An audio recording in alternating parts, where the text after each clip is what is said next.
मुर्दाबाद, शिवानी की नेत्री मुर्दाबाद, मुर्दाबाद, मुर्दाबाद, राज्यसभा सांसद मुर्दाबाद, मुर्दाबाद, मुर्दाबाद, राज्यसभा सांसद मुर्दाबाद, मुर्दाबाद, मुर्दाबाद, महिला होकर महिला की समस्या पर न बोलने वाली मंत्री मुर्दाबाद, मुर्दाबाद, मुर्दाबाद, महिला की समस्या पर न बोलने वाली महिला मंत्री मुर्दाबाद, मुर्दाबाद, मुर्दाबाद, राज्यसभा सांसद मुर्दाबाद, मुर्दाबाद, मुर्दाबाद, पुलिस प्रशासन मुर्दाबाद, मुर्दाबाद, मुर्दाबाद।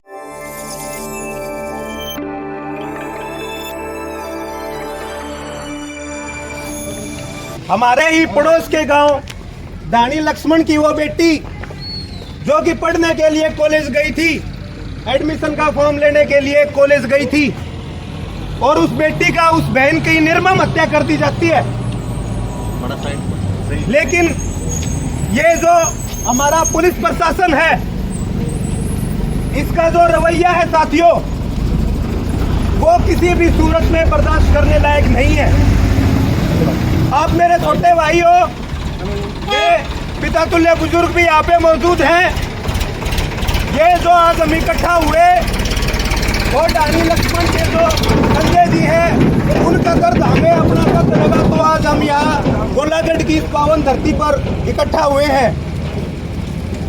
साथियों, आप एक बार उस बेबस बाप की पीड़ा को सहन करने की कोशिश करो, जिसकी बेटी का फोन बंद होता है और फोन नहीं मिल पाता, वो बेटी घर से गायब हो जाती है। वो बेबस बाप जब पुलिस के पास FIR करवाने के लिए जाता है तो पुलिस वाले उसके ऊपर फप्तियां कसते हैं कि भाई तेरी बेटी तो भाग गई, 1-2 दिन में आ जाएगी। आप जितने भी यहाँ साथी मौजूद हैं, मैं आप सबसे एक बात पूछना चाहता हूँ, पुलिस वालों की जो ये कायराना हरकत थी, पुलिस वालों ने जो ये फप्तियां कसी, क्या ये फप्तियां सहन करने लायक हैं? बिल्कुल नहीं भाई, बिल्कुल नहीं भाई। उस बाप का दर्द समझ के देखो, जिसकी 18 साल की जवान लड़की घर से गायब हो गई और पुलिस वालों ने कार्रवाई तो दूर, FIR तक करना मुनासिब नहीं समझा। FIR के नाम पर वो मनीषा के पिताजी को फप्तियां कसते हैं, अपशब्द बोलते हैं। 11 तारीख की यह घटना है साथियों। जो मनीषा थी वो 11 तारीख से लापता थी। आप सबको मैं एक बात बताना चाहूँगा, मनीषा ने अपने फादर साहब को, अपने पिताजी को कॉल किया था। किसी कारणवश मनीषा के पिताजी वो फोन कॉल रिसीव नहीं कर पाए। मात्र 10 से 12 सेकंड का फासला रहा साथियों। उनके पिताजी ने दोबारा मनीषा को फोन किया, लेकिन जब फोन किया तो मनीषा का फोन स्विच ऑफ था। आप समझने की कोशिश करो उस बेबस बाप की व्यथा को कि आनन फानन में अपना काम छोड़कर वो कॉलेज पहुंचता है। कॉलेज पहुंचकर कॉलेज प्रशासन से गुहार लगाता है कि मेरी बेटी आपके कॉलेज में आई थी, एडमिशन लेने के लिए आई थी। उसके कुछ सपने थे साथियों कि वो BSc नर्सिंग करेगी, मेडिकल अफसर बनेगी, लेकिन उसके सपनों को, मनीषा के सपनों को वही दबा दिया जाता है। मनीषा की निर्मम हत्या कर दी जाती है।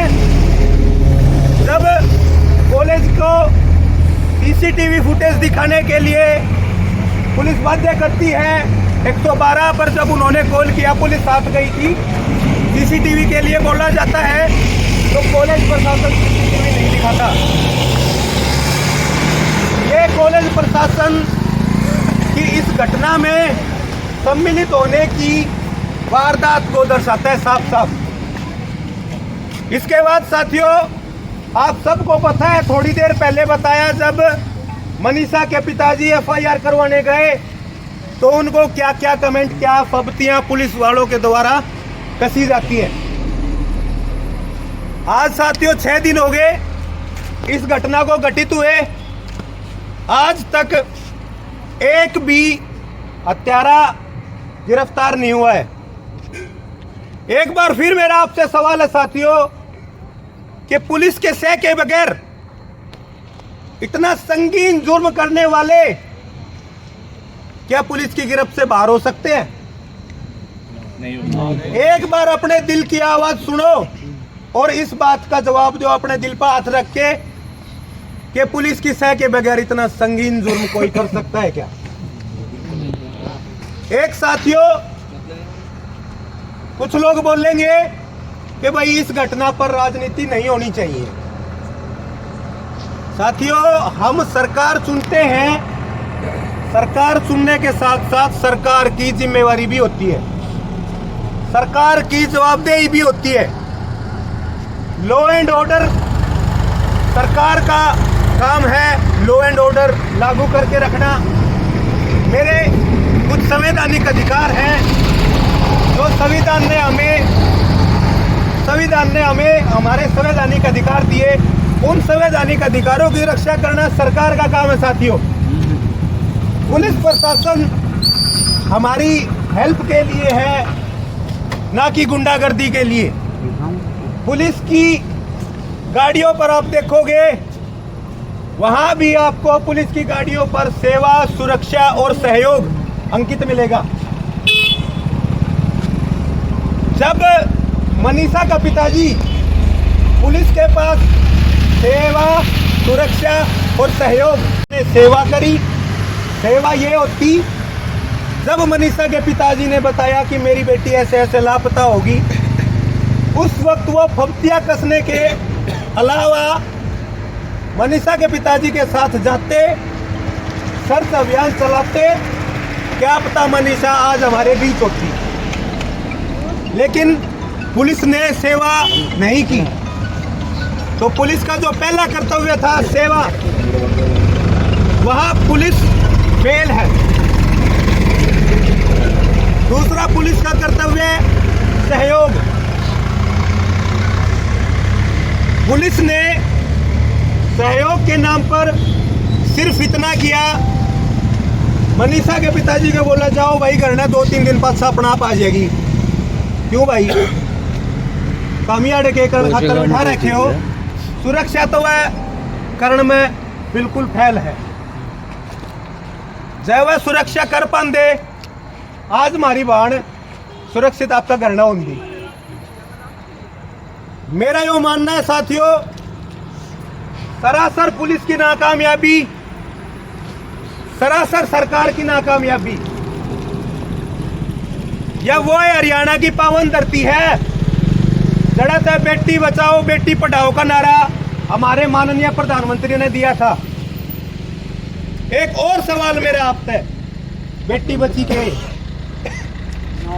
भाई, बेटी पढ़ पाई के? खत्म हो गई, खत्म। बेटी बचाओ बेटी पढ़ाओ सिर्फ और सिर्फ चुनावी मंच, चुनावी पोस्टर तक सीमित रह गया। न्यू बेटी नहीं बचा भाई, बेटी बचानी है, जवाबदेही लेनी पड़ेगी, जिम्मेदारी लगानी पड़ेगी।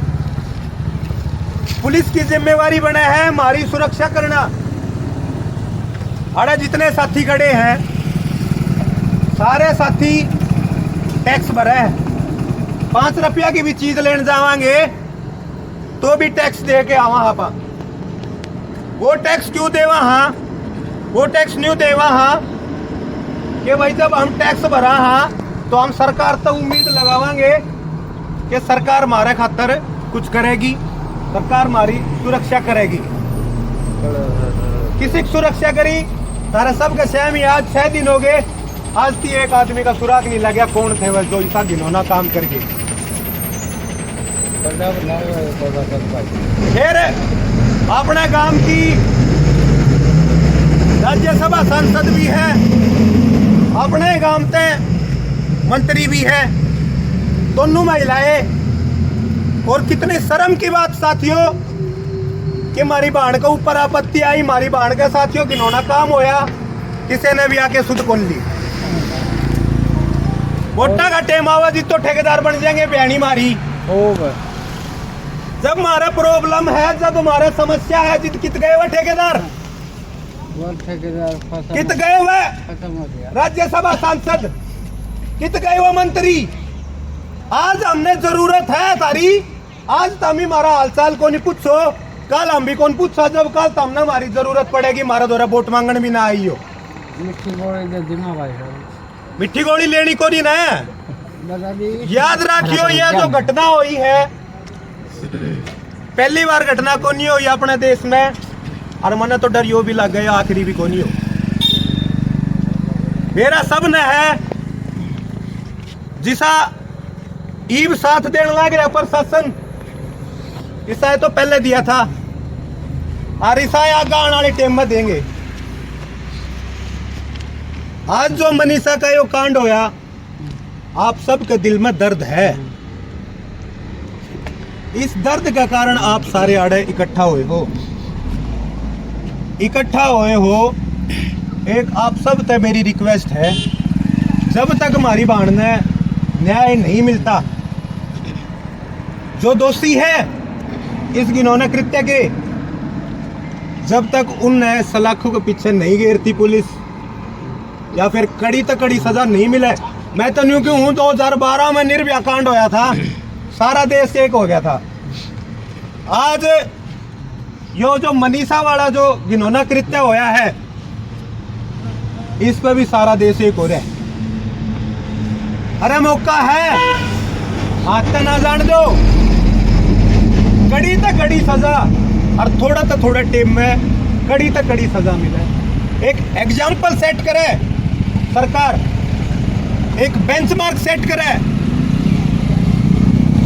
आगे इस डाल का काम करते हैं नहीं लोग 10 में सोचा है ऐसा बेंचमार्क सेट करना चाहिए। जितना मैं नहीं मानूंगा भाई, जो सरकार है वो सही मायना में बेटी बचाओ और बेटी पढ़ाओ का काम करे, ना तो सिर्फ वोट मांगने खातिर ये बेटी बचाओ और बेटी पढ़ाओ का नारा इस्तेमाल करे। कौन बेटी का बाप आपकी छोरी ने निकाल देगा भाई स्कूल कॉलेज में, जब इस डाल के काम होंगे तो भाई किसकी जवाब देगी? कित गया पुलिस प्रशासन? जवाबदेही होनी चाहिए, प्रशासन की जिम्मेदारी लेनी चाहिए। जिम्मेदारी लेगा प्रशासन, प्रशासन आगे होगा जिदे हमारी वाहन में न्याय मिल सके। ईब भी रुपया गाल रखे हूँ, कई बार 6 दिन हो गए इब्ती कौन पकड़े हो गए। खुद मारो, खुद गोले मारो प्रशासन। देखो छोटे बड़े थोड़ा सा भाषा की मर्यादा रखो जी। छोटे बड़े दर्द है तो इतनी गंदी हरकत करती है। मन्नू जी भाई साहब दर्द है, लेकिन फिर भी अपने छोटे भाई बहन खड़े हैं, अपने छोटे भाई बहन या करो या मरो, प्रशासन की उम्मीद भूल जाओ। जो भाई साहब कहने लग रहे हैं, मारो या मरो बस। जो भाई साहब कहने लग रहे हैं फैसला होगा, नहीं तो कुछ नहीं होगा। इसका सीधा सीधा यो पर्याय निकला है कि सरासर सरकार और प्रशासन का फेलियर है। अपनी बहन बेटी की रक्षा हमने खुद न करनी पड़ेगी अगर सरकार का ही सही रवैया रहा तो।